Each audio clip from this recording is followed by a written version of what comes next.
vesting, die Here is my krag, hy is my bron en hy is my redder, die een op wie ek wag. Die Here is my voorspoed, hy sal vir my voorsien, soos 'n pa sorg vir sy kinders, gee hy meer as wat ek ooit sou kon verdien. Goeiedag geliefdes, so kom ons aan die einde van hierdie week se weeklikse oordenkings of se daaglikse oordenkings. En ons kyk na Filippense 2. Dit begin met die woorde daar in vers 5. Dieselfde gesindheid moet in julle wees wat daar in Christus Jesus was. Hoe lyk daardie gesindheid dan? Alles wat ons hierdie week gesê het, ja. Maar wanneer Paulus verder skryf, dan lees ek vir julle wat skryf hy, hoe omskryf hy hierdie gesindheid hier van vers 12b af. Julle moet julle met eerbied en ontzag daarop toelê om as verloste mense te lewe, want dit is God wat julle gewillig en bekwaam maak om sy wil uit te voer. Doen alles sonder kla of teepraat. Sorg dat julle bo alle verdenking staan en opreg bly, onberispelike kinders van God te midde van ontaarde en korrupte mense.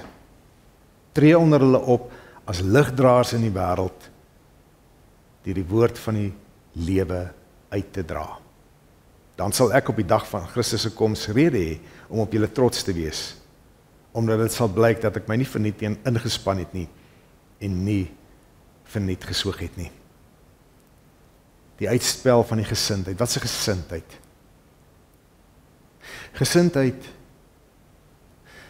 is 'n volhoude lewenshouding. Dis nie 'n wispelturigheid nie. Dis nie 'n ding wat kom en gaan nie. 'n Gesindheid is 'n gesindheid. Dis die ingesteldheid waarmee jy jou hele lewe leef. En dis wat van ons gevra word. Om dieselfde gesindheid as Christus Jesus, hy het sy hele lewe hier op aarde geleef met daardie gesindheid. En daarom moet ons ook ons hele lewens leef met 'n spesifieke gesindheid. Hoor mooi, dit is nie afhanklik, 'n gesindheid is nie afhanklik en veranderlik deur buie, deur omstandighede, deur ander se kommentaar of kritiek of lofprysing nie. Dit is die konstante manier waarop jy jou lewe inrig, waarop jy jou lewe leef. En wanneer ons verder lees, as Paulus hier van vers 12b af sê, hoe lyk so 'n gesindheid, dan is dit om jou toe te lê daarop om as 'n verloste mens te lewe. Met die belofte daarby, maar God sal julle gewillig en bekwaam maak om sy wil uit te voer. So hierdie gesindheid kan elke oomblik van elke dag geleef word. Wat doen so 'n gesindheid? Dis 'n gesindheid van, kan nie uitgepraat raak oor Christus nie, kan nie uitgepraat raak oor ons God nie, kan nie uitgepraat raak oor die wonderlikheid, die asemrowendheid van die Vader, die Seun en die Heilige Gees nie.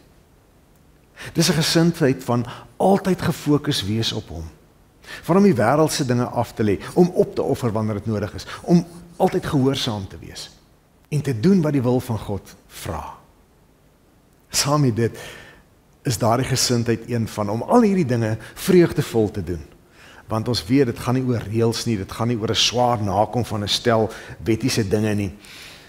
Maar net 'n vreugdevolle lewe is 'n lewe, 'n spontane nuwe lewe uit die genade en die liefde van God. Die verloste lewe, die gesindheid van 'n verloste lewe is een van hoop. Die wonderlikste van die Christusgesindheid is dat dit hoopvol is. Want al gebeur wat in hierdie wêreld, al gaan dit hoe sleg, in Suid-Afrika of in die wêreld, of in jou huis, of in jou omgewing, of in jou gemeente, maak nie saak nie. God het 'n groter prentjie. En jy kan gerus weer Openbaring 20 tot 22 gaan lees, hoe lyk daardie groter prentjie. Dit is die wonderlikste heerlikheid waarop alles uitloop. En daarom is die gesindheid van 'n Christusmens een van hoop, een van nuut word, een van nuut maak, een van nuut wees. Ek bid vir jou, 'n wonderlike Christusgesindheid, sodat jy met vreugde en vrede en met hoop kan lewe, en sodat God ook deur jou lewe verheerlik kan word. Shalom.